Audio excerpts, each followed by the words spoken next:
Hello and welcome to Lost Love Chronicles. As I watch my wife, Amy, of 3 years having her glory hole reamed by an upper-crust snob named, believe it or not, Reginald, that she had dated before she married me, I was glad that I had done 2 smart things in the past. I needed to do something smart now, too.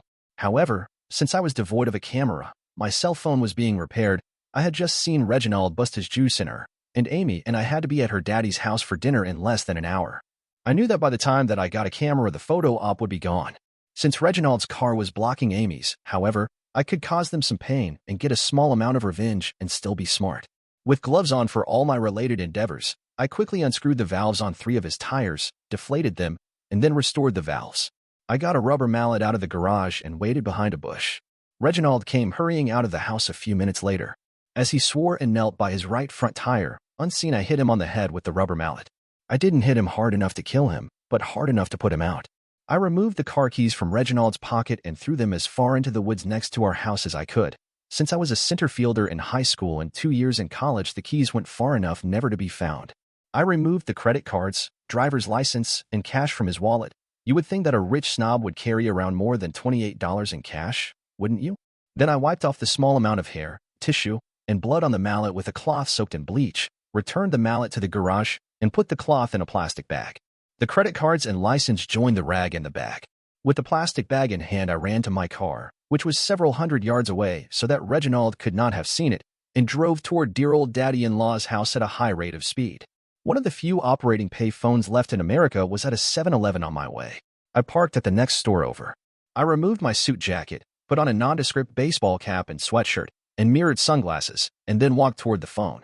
I gave a teenage girl strolling out of the store Reginald's $28 to call 911 and anonymously report a person laying on the driveway at 15 Ridgeway Terrace. I threw the plastic bag with the rag, credit cards, and license in it into the dumpster at the 7-Eleven. I then drove to Daddy Dearest's house, arriving 10 minutes early. As you can already tell, I didn't really like Daddy Dearest. He liked me, sort of, but only because I was the best producer at the big insurance firm that he owned. That is, he liked the money that I made him. Daddy Dearest, his name is Chester Grimes, was and is a rich pompous scumsucker who has always thought that Amy was too good to marry a guy from a middle-class family like Blake Bristol, yours truly. In reality, if one based it upon morality rather than money, I was too good for Amy and Chester. Chester valued promptness, so I called Amy on Chester's landline to find out why she wasn't there at the appointed time. She was harried and distraught when she answered the phone. "Hi, Amy. Where are you? Your dad is getting a little cross." "Oh, well, I'm sorry I'm late." There was a crime in front of our house and the police are here." "Yes, officer. This is my husband Blake." "No, you don't need to talk to him, do you?" I heard some arguing in the background and obviously Amy had placed her hand over the mouthpiece. I heard the noise of the phone changing hands, then. "This is Detective Burns. Is this Blake Bristol?" "Yes, it is, officer. What happened? Is my wife all right?" "Yes, Mr. Bristol, physically she's fine. However, a man named Reginald Swifton was attacked on your driveway and was taken away by ambulance and his car is just now being towed." "What the hell was Reginald Swifton doing at my house?" I screamed with indignation, loud enough to ensure that the ever-proper Chester Grimes was sure to hear. "Your wife has not really explained that to us. Perhaps you have some information about it." "What the hell? He's an ex-boyfriend of hers. Maybe he just stopped by for a quickie. How the hell should I know? I hope that he got the shit kicked out of him, that a-hole." "No need to get vulgar, Mr. Bristol. Then you know nothing about why he might have been at your house or who attacked him?" "No, but when you find the guy, tell him I'd like to buy him a beer." "Can you take my wife to the hospital and get a vaginal swab to prove that Swifton's DNA is in her vagina?" "Not unless she's willing to go," Burns answered. "What if it was a sexual assault and she's too afraid to tell you? Can't you make her go under those circumstances?" I feverishly asked. "Unless she says she's been sexually assaulted. I'm sorry, but I can't," Burns replied. "Will you at least take detailed photos of her to show whether there was an attack on her, such as bruising or bleeding?" I pleaded. "Yes, we can do that," Burns replied. "Thanks. Can you put the the potential crime victim, Amy, back on the phone, Detective Burns?" "Yes, although I'd like to talk to you some more tomorrow. By then I'll have my cell back. Call me then to set up an appointment, and I'll come to see you," I told him, and then gave him my cell phone number. "Hello, Blake, honey." Amy started to say, "Cut the crap, Amy. I want you to go to the hospital immediately. Have Detective Burns drive you to get a vaginal swab to see if Reginald assaulted you." No. Where did you get that idea, Blake?" "Well, then go to prove to me that you didn't have sex with him. How can you accuse me of cheating at a time like this?" Amy started to cry. "A time like what?" So the a-hole got assaulted. I don't give a shit about him, and you shouldn't either. I yelled, and then paused for dramatic effect before I continued. Let's put it this way, sweetheart. You either get a vaginal swab while the police witness it, before you clean yourself up, or I'm filing for divorce. Screw you, she screamed, but before she could get anything else out, I hung up on her. Chester was ashen and pissed. What was that? He bellowed. Well, Chet, I replied. He hated being called Chet.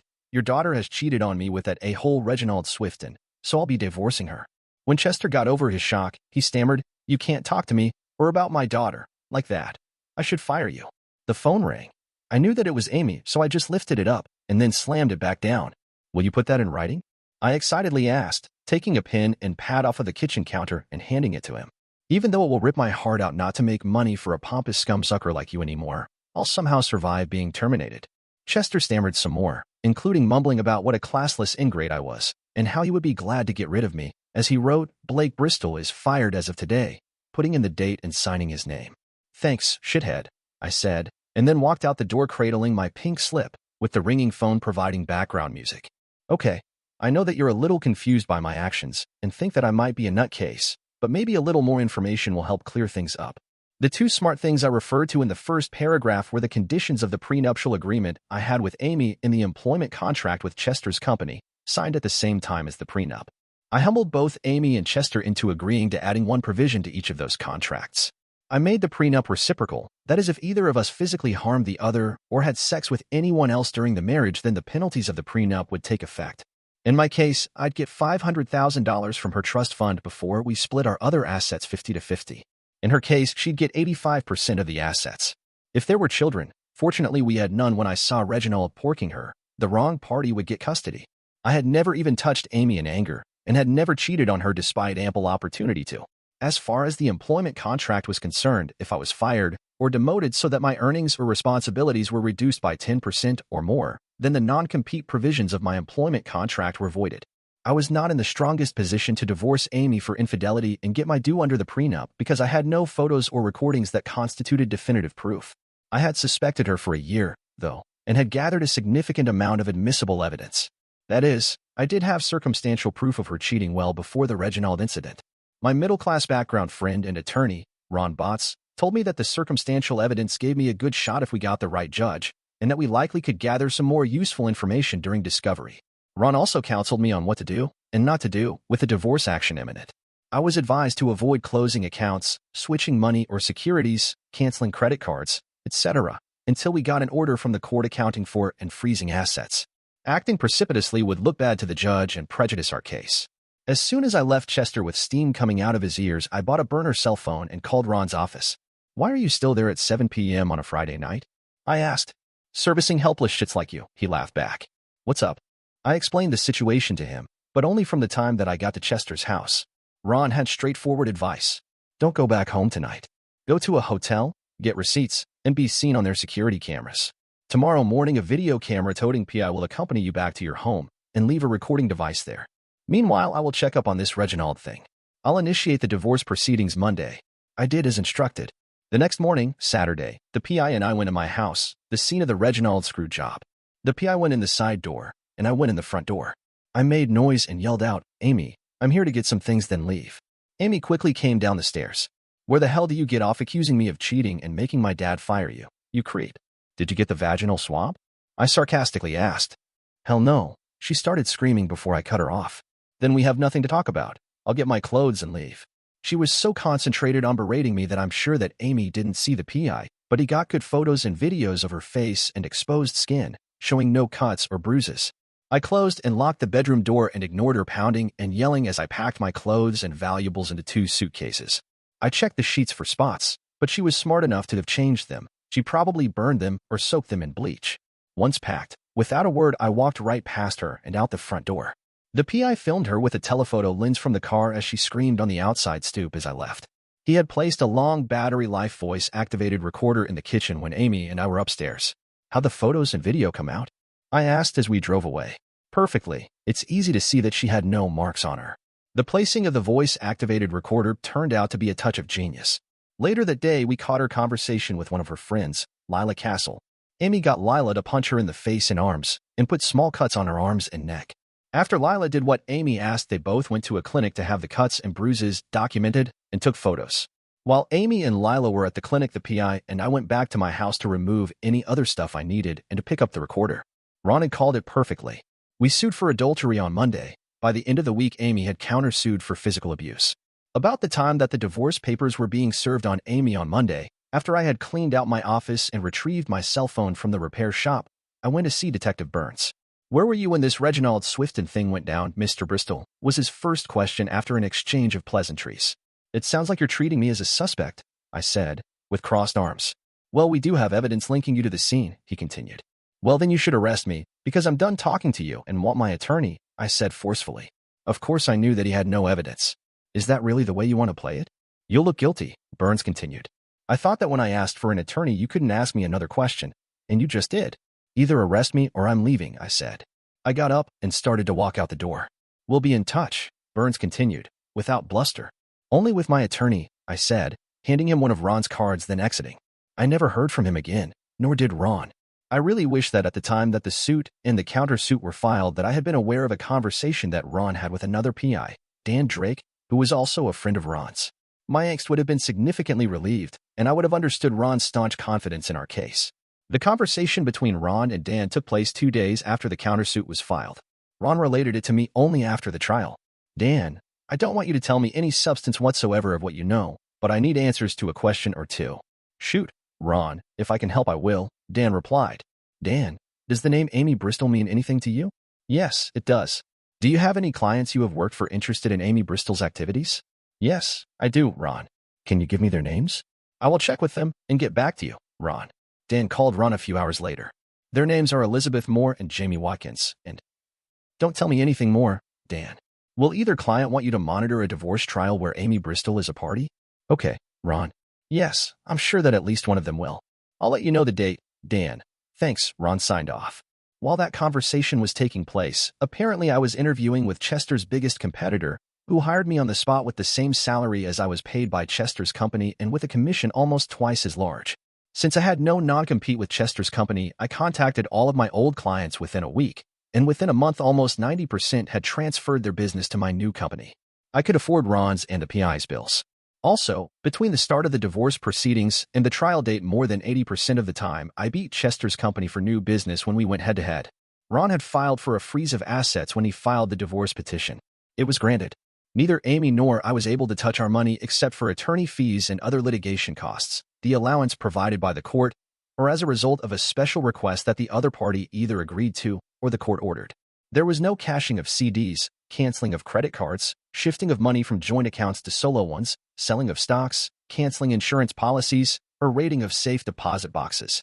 The judge assignment appeared bad, but Ron assured me that it would ultimately work to our advantage. Judge Matt Moore was presiding. He was the newest and youngest judge in family court, very vibrant, self-assured, and good-looking, with a suspected prejudice against us. I had only met Matt Moore once, at a 4th of July party at his next-door neighbor's house about a month before he was confirmed as a judge. I remember because Amy and I fought that night because she got drunk and disappeared on me. Moore spoke very highly of my father-in-law, Chester Grimes, in the brief conversation that Moore and I had that night. I asked Ron, "Why did we waive a jury trial when you suspect, because of his relationship with Chester Grimes, that Moore is prejudiced against us?" Ron just smiled. "Who's the attorney, you or me? Don't get your panties in a bunch. I know what I'm doing. I want to get you more than the prenup calls for," he very confidently replied. Ron explained the pretrial procedure to me. During discovery, we would have to disclose what we knew and would use as evidence. The only exception was that if something would be used only for impeachment, that is challenging the credibility of a witness or party, then we did not have to disclose the evidence or any witness who would be presenting it. Ron didn't tell me about his conversation with Dan Drake, nor did he really have any discoverable information based on that discussion, so it was not disclosed to Amy's attorney, Amanda McAfee, during discovery. When we received the interrogatory responses from Amy's attorney, sworn to by Amy under oath, unsurprisingly, Lila Castle was identified as a witness to my alleged assault on Amy. The assault was alleged to have taken place on the Saturday after the Reginald incident when the discreet PI and I went to my house to collect my things. Ron immediately noticed Lila's deposition, before we had to respond to Amy's discovery requests. Lila's videotaped deposition, which Amy and I both attended though we never spoke to each other, was on a Monday. After Ron pinned Lila down on the date of the alleged attack, he struck. So, Miss Castle, you're absolutely positive that you witnessed the attack shortly before you accompanied Mrs. Bristol to the clinic for treatment on that Saturday, correct? Yes, I'm positive, she said, trying to look confident, but not pulling it off. You, yourself, did not inflict the wounds on Mrs. Bristol, correct? Ron continued. Lila's and Amy's jaws dropped, and Amanda McAfee looked perplexed. Of course not, Lila hesitantly replied. I'm going to play an audio tape for you that an independent witness will swear was recorded that Saturday after Mr. Bristol left his house. Tell me if you recognize the voices. As Ron played the tape, all of the faces on the other side of the table became ashen. When it was done, Ron asked, do you recognize the voices? Aren't you and Mrs. Bristol talking about how to bruise her and then lie that Mr. Bristol did it? You must have faked that, Lila sobbed. We'll have a voice expert compare your voice and your testimony today with that on the tape, and then send the matter to the DA for perjury prosecution. That's all the questions I have. Not surprisingly, Amy's attorney had no cross. 2 days after Lila's deposition, Amanda McAfee moved to withdraw the countersuit and asked the court to issue an order of reconciliation to stay the case for 2 months while the parties sought the services of a certified reconciliation mediator. Ron vigorously opposed the motion. During oral argument, he said, Your Honor, they filed the countersuit in bad faith, and we want a chance to put that on the record during the trial since it affects Mrs. Bristol's credibility. Also, my client doesn't have the slightest interest in reconciliation, and while the case is stayed, he's losing interest on the $500,000 he's going to collect from Mrs. Bristol. Showing his prejudice, Judge Moore granted Amy's motion but did throw us a bone. If reconciliation does not work out and Mr. Bristol prevails at trial, then Mrs. Bristol will pay 2 months' interest at 4% per annum on any money Mr. Bristol is entitled to aside from the division of assets. Ron cautioned me to follow the instructions in the order during the reconciliation procedures so as not to give the court a reason to sanction me. He told me not to swear, no matter how tempted. Is the word, SLUT, a swear word? I asked him. No, but don't use it. Call her a grossly unfaithful spouse, Ron replied, with a smile. Not surprisingly, 2 days before the ordered mediation session, I got a letter from Chester Grimes. I had refused to answer his phone calls or even to listen to his messages. The letter was very conciliatory and offered me my old job back at twice the salary and commission. I saved it in case Ron could use it as evidence, but never responded to it. No attorneys were allowed at the mediation, just the parties. Amy arrived at the mediation session dressed to kill. She is a sexy, sensuous woman, and her wardrobe, makeup, and hairstyle were impeccable.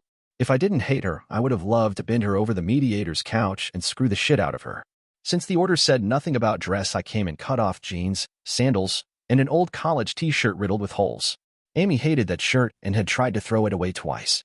I also hadn't shaved in 2 days, and my hair was uncombed and unwashed. Amy took one look at me and knew that it was over, but she tried anyway, undoubtedly motivated only by the $500,000. Mr. Bristol, I'm surprised by your appearance, the mediator said.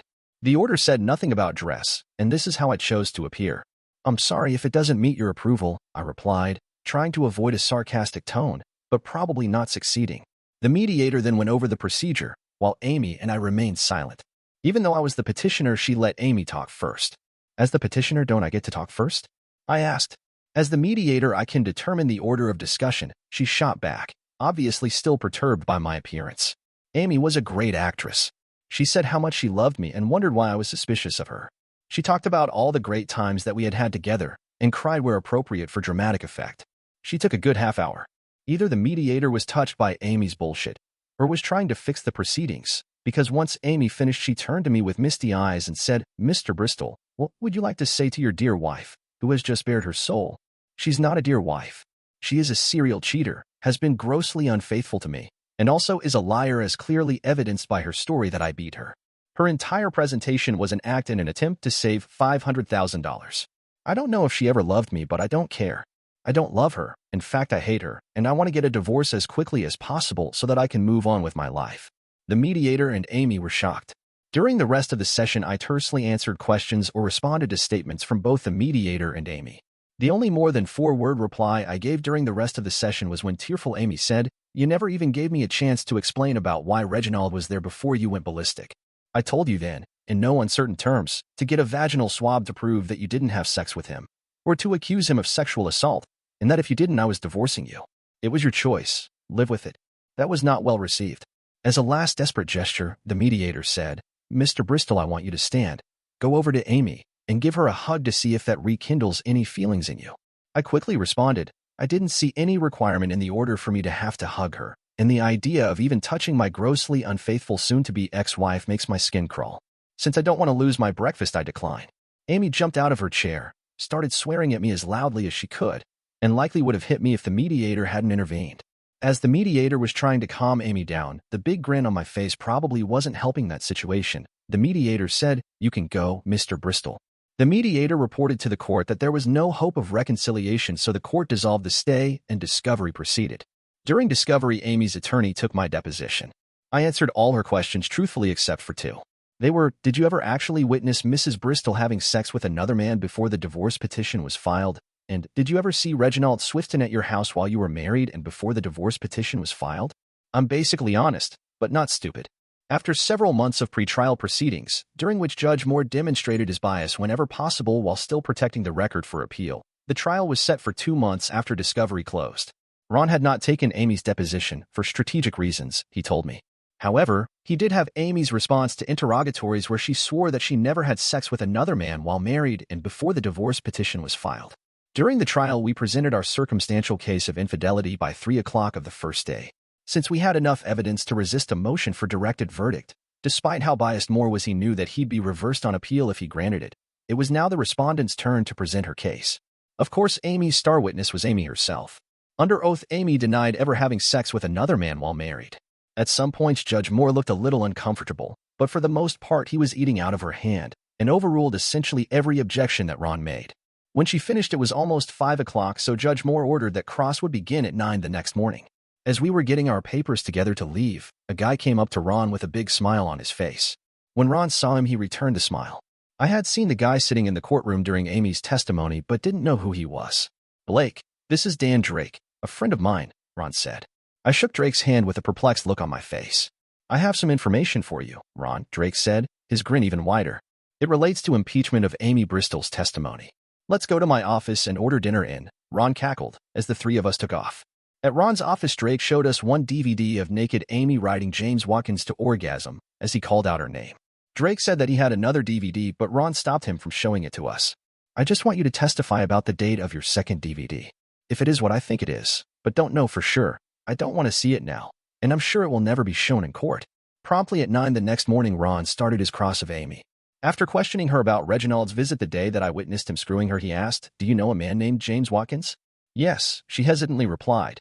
"Is his wife Jamie Watkins?" "Yes." "When did you first meet him?" "I don't recall exactly." "Wasn't it at a party at your father's house 18 months ago when he attended it with his wife, Jamie?" "Maybe. Hadn't he just moved to town and started working for your father 1 month before that?" "I guess so." "Well, was it, or wasn't it? Do we need to call him or Mrs. Jamie Watkins to testify?" Ron snarled, his pleasant demeanor suddenly gone. After an uncomfortable pause, Amy stammered out, "Yes, I remember now. That party about 18 months ago was when I first met him." "So you never met him before you were married, did you?" "No." Amy hesitantly replied. "Mrs. Bristol, did you ever have sex with Mr. James Watkins?" No. "You keep accusing me of cheating," Amy whimpered, then started to cry. "Your Honor, I'd like to play a DVD at the present time. Because of its nature, I ask that it be displayed only on the monitors at counsel's tables, the bench, and the witness stand, not on the main courtroom monitor." "Very well, Mr. Botts, bailiff, please hit the right buttons to make that happen, will you?" Judge Moore said. After a pause and a nod from the bailiff, Ron pushed the play button on the DVD player.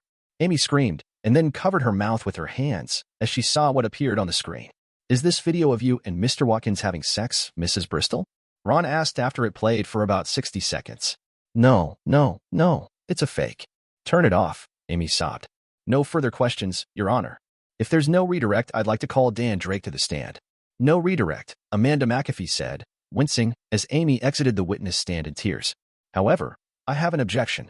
This video was never produced to us during discovery and should not be used for any purpose." "Actually, Your Honor, I didn't become aware of it until about 7 o'clock last night, but that is irrelevant. The DVD and the testimony of Mr. Dan Drake, who will authenticate it, are being used only to impeach Mrs. Bristol's testimony, not for any other purpose." Judge Moore was uncomfortable but had no choice. "The objection is overruled. If properly authenticated, I'll allow the DVD for the purpose of impeachment only." Dan Drake was a confident and composed witness.